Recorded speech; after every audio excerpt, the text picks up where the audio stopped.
The Witches by Roald Dahl. Mr. Jenkins and his son. Mr. Jenkins came striding up to our table with a very purposeful look on his face. "Where is that grandson of yours?" he said to my grandmother. He spoke rudely and looked very angry. My grandmother put on her frostiest look, but didn't answer him. "My guess is that he and my son Bruno were up to some devilment," Mr. Jenkins went on. "Bruno hasn't turned up for his supper, and it takes a lot to make that boy miss his food." "I must admit he has a very healthy appetite," my grandmother said. "My feeling is that you're in on this as well," Mr. Jenkins said.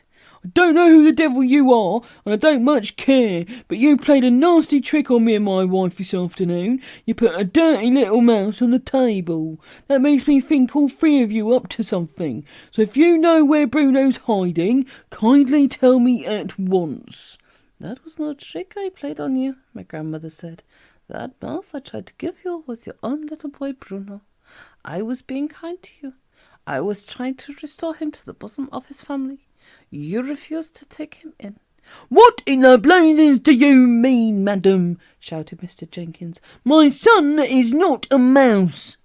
His black moustache was jumping up and down like crazy as he spoke.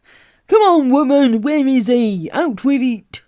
The family at the table nearest to us had all stopped eating and were staring at Mr. Jenkins. My grandmother sat there, puffing away calmly at her black cigar. "I can well understand your anger, Mr. Jenkins," she said. "Any other English father would be just as cross as you are. But over in Norway, where I am from, we are quite used to these sorts of happenings. We have learned to accept them as part of everyday life." "You must be mad, woman," cried Mr. Jenkins. "Where is Bruno? If you don't tell me at once, I shall summon the police." "Bruno is a mouse," my grandmother said, calm as ever. "He most certainly is not a mouse," shouted Mr. Jenkins. "Oh, yes, I am," Bruno said, poking his head up out of the handbag. Mr. Jenkins leapt about 3 feet in the air. "Hello, Dad," Bruno said. He had a silly sort of mousy grin on his face. Mr. Jenkins' mouth dropped open so wide I could see the gold fillings in his back teeth. "Don't worry, Dad," Bruno went on. "It's not as bad as all that, just so long as the cat don't get me." "Bruno?" stammered Mr. Jenkins. "No more school," said Bruno, grinning a broad and asinine mouse grin. "No more homework. I shall live in the kitchen cupboard and feast on raisins and honey." "Bruno," stammered Mr. Jenkins again. How did this happen?" The poor man had no wind left in his sails at all. "Witches?" my grandmother said. "The witches did it." "I can't have a mouse for a son," shrieked Mr. Jenkins. "You've got one," my grandmother said. "Be nice to him, Mr. Jenkins." "Mrs. Jenkins will go crazy," yelled Mr. Jenkins. "She can't stand the things." "She'll just have to get used to him," my grandmother said. "I hope you don't keep a cat in the house." We do, cried Mr. Jenkins. "Topsy is my wife's favourite creature." "Then you'll just have to get rid of Topsy," my grandmother said. "Your son is more important than your cat." "He certainly is," Bruno shouted from inside the handbag. "You tell Mum she's got to get rid of Topsy before I go home." By now half the dining room was watching our little group. Knives and forks and spoons had been put down, and all over the place heads were turning around to stare at Mr. Jenkins as he stood there spluttering and shouting. They couldn't see either Bruno or me, and they were wondering what all the fuss was about.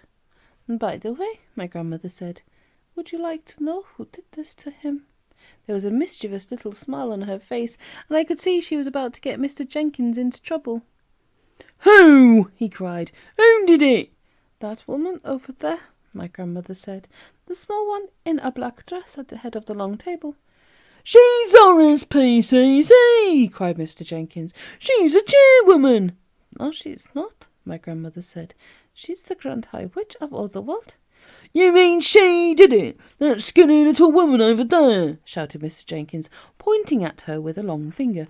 "By gad, I'll have my lawyers onto her for this. I'll make her pay through the nose." "I wouldn't do anything rash," my grandmother said to him. That woman has magic powers. She might decide to turn you into something even sillier than a mouse. A cockroach, perhaps." "Turn me into a cockroach!" shouted Mr. Jenkins, puffing out his chest. "I'd like to see her try." He swung around and started marching across the dining room towards the Grand High Witch's table. My grandmother and I watched him.